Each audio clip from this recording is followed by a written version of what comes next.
Se o paciente tem direito a todas essas informações, ele tem direito então de entender qual é a doença dele. Ele tem direito de entender o que vai acontecer se ele não cuidar daquela doença. O que vai acontecer se ele cuidar, né? Pode haver eventos adversos, as chamadas iatrogenias, não é? Pode ser que ele tenha uma redução nas suas capacidades, nas suas competências, fazendo determinado tratamento com um determinado medicamento. Ele tem que saber disso. Então, devemos sim usar o termo de consentimento informado, que aparece com vários nomes. Às vezes, termo de consentimento esclarecido e informado, às vezes termo de consentimento informado, às vezes só termo de autorização, não importa. O que importa é, eu tenho que justificar àquele paciente o que eu vou fazer, ou o que eu pretendo fazer da vida dele, que naquele momento está nas minhas mãos, que sou o médico. Então, vejam lá. O que é o termo de consentimento esclarecido e informado? É uma decisão, trata-se de uma decisão voluntária, realizada por uma pessoa autônoma e capaz, tomada após um processo informativo e deliberativo, visando a aceitação de um tratamento específico ou experimentação, sabendo a natureza do mesmo, das suas consequências e dos seus riscos. É importante que aquele que assine o termo de consentimento, ele deve ter autonomia e responsabilidade sobre si mesmo, sobre sua saúde, sobre o seu corpo, sobre suas decisões. Não é? Então, não pode assinar um termo de consentimento aquele que legalmente não é responsável pelo paciente. E aí nós entramos na questão legal de quem é o responsável. Aí nós vamos observar quem é aquele paciente, se ele tem condições de julgar sozinho e se ele por si pode ser informado e decidir o que fazer. Não é? No termo de consentimento é importante que sempre a verdade esteja explicitada para o paciente. Então, é importante que os indivíduos, não é, tenham direito a saber como morrer dignamente, a saber como viver dignamente. Então, esse direito, essa liberdade individual que todos lutam por ela, não é? Faz com que na área da saúde se exija ainda mais do médico no sentido de esclarecer para o paciente tudo aquilo, enfim, que ele percebe a respeito da possível doença, da possível hipótese diagnóstica. Vou colocar aqui para vocês 4 elementos que são necessários no termo de consentimento esclarecido. Então, eu disse que a todo momento o médico tem de estar aberto para se comunicar com esse paciente. Se for um tratamento longo, durante todo esse tratamento ele vai ter de informar e reinformar.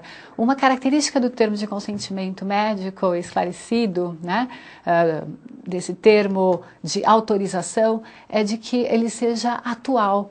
Eu não posso repetir, né, dizer que lá há uma década aquele paciente já me autorizou a fazer esse tratamento nele, já que ele tem uma doença crônica. Não é assim. Esse corpo se modificou, esse ser humano se modificou nessa década, portanto, é necessário se rever o termo de consentimento livre, esclarecido ou termo de consentimento informado. Então, 4 elementos necessários. Fornecimento de informações, testar a compreensão daquele que assina o termo de consentimento. Ele tem de assinar voluntariamente, ele não pode ser obrigado, né? E ele, com a sua assinatura, ele vai consentir com aquele tratamento que lhe está sendo oferecido. É importante que nós reconheçamos a validade do termo de consentimento informado e esclarecido. Dentro da nossa cultura, esse termo ganha vários nomes, mas o importante é que ele seja a representação atual da manifestação da vontade do paciente. O que é que aquele paciente quer fazer em relação à doença que o médico acabou de informar que ele possui, as terapêuticas que o médico informou que são possíveis, né? E ele quer saber de todos os detalhes e deve saber desses detalhes. E o médico, para se resguardar, ele deve, por sua vez, ter esse documento sempre que possível por escrito. É melhor o documento por escrito? Ou só ele é a garantia de que houve o esclarecimento? Claro que não.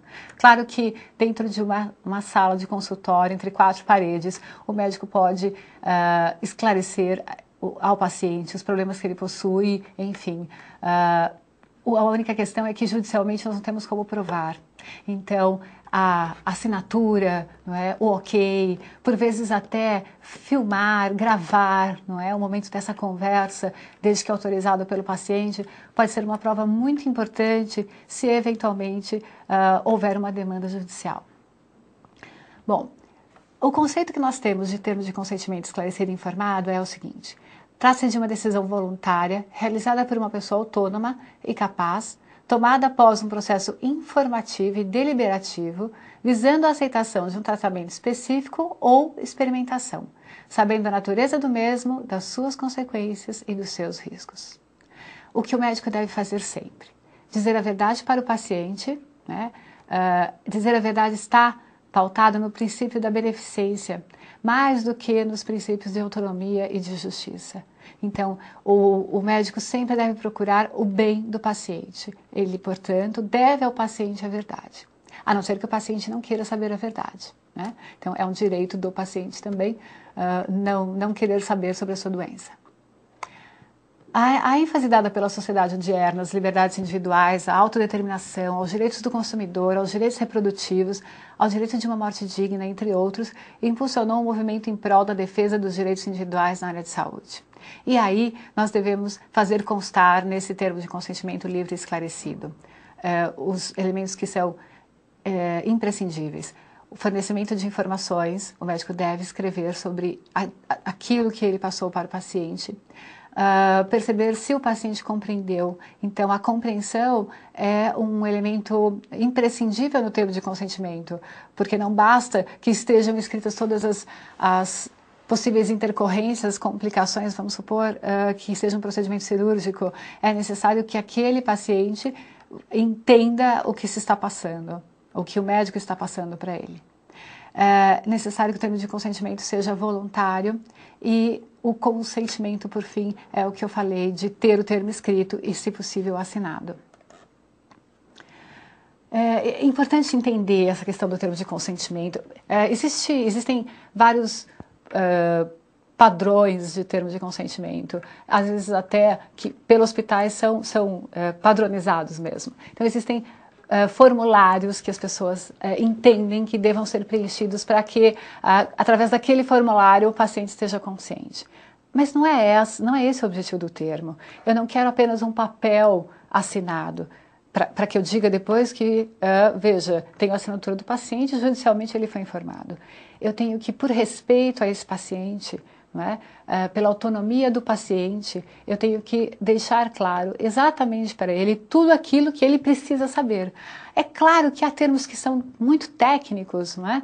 E que o paciente não vai entender, mas cabe, por vezes, fazer um desenho, uma imagem, trazer um exemplo mais próximo desse paciente para que se tenha, ao menos, a impressão de que aquele paciente entendeu, né, da forma como ele pôde entender, na linguagem em que ele pôde entender, com a capacidade intelectual que ele tem para entender aquelas informações médicas que lhe foram passadas.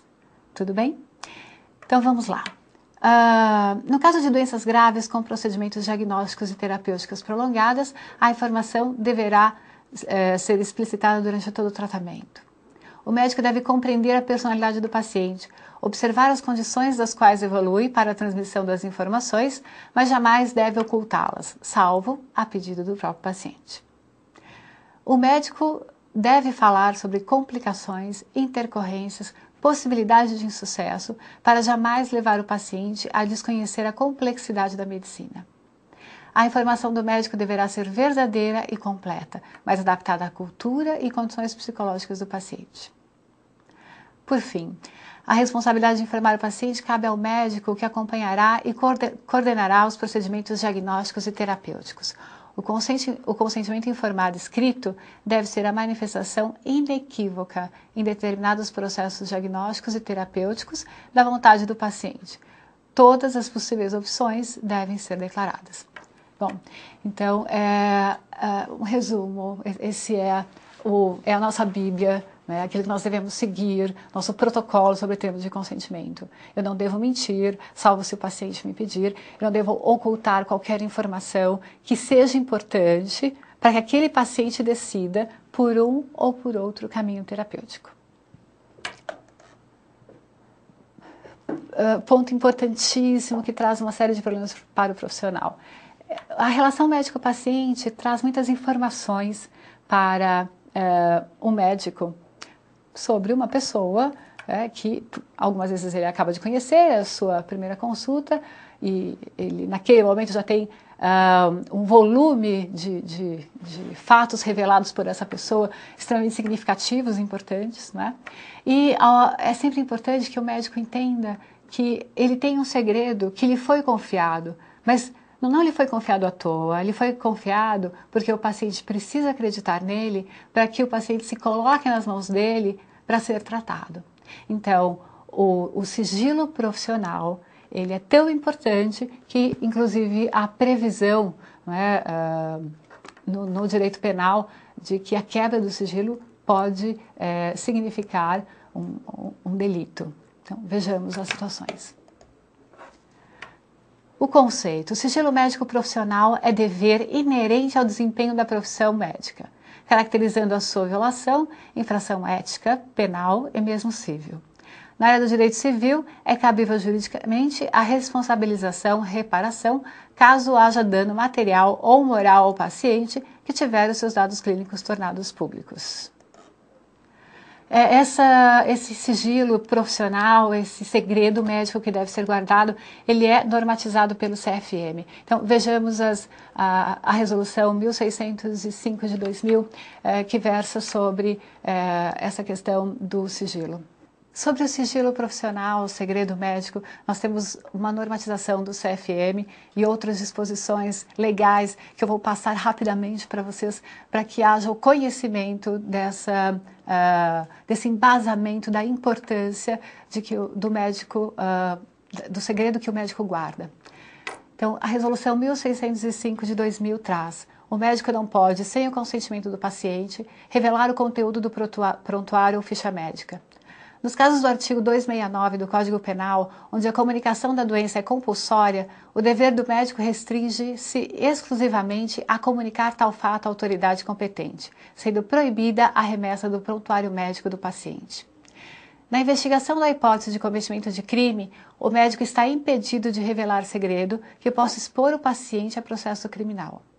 Se na instrução de processo criminal for requisitada por autoridade judiciária competente a apresentação do conteúdo do prontuário ou da ficha clínica, o médico disponibilizará os documentos ao perito nomeado pelo juiz, para que neles seja realizada a perícia restrita aos fatos em questionamento. Essa resolução feita pelo CFM teve como condão as diversas solicitações de autoridades judiciais, digamos assim, delegados, promotores de justiça, procuradores públicos e, enfim, seguradoras. Por vezes, há muitos interessados em saber o que há no prontuário do paciente, cada qual por um motivo, né? Seja pelo cometimento de um crime, seja porque se acha que houve uma fraude no seguro, seja para se saber que tipo de tratamento que aquele paciente está fazendo. O fato é, o médico não deve revelar. E nós veremos também quais são os motivos que o fazem poder abrir mão desse segredo médico. Se houver autorização expressa do paciente, tanto na solicitação como em documento diverso, o médico poderá encaminhar a ficha ou prontuário médico diretamente à autoridade requisitante. O médico deverá fornecer cópia da ficha ou do prontuário médico, desde que solicitado pelo paciente ou requisitado pelos Conselhos Federal ou Regional de Medicina.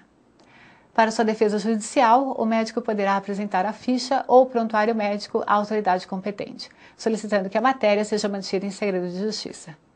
Nos casos não previstos nessa resolução e sempre que houver conflito no tocante à remessa ou não dos documentos à autoridade requisitante, o médico deve consultar o Conselho de Medicina, onde mantém sua inscrição quanto aos procedimentos o procedimento a ser adotado. Então, essa resolução ela é perfeita, né? Ela diz exatamente para o médico que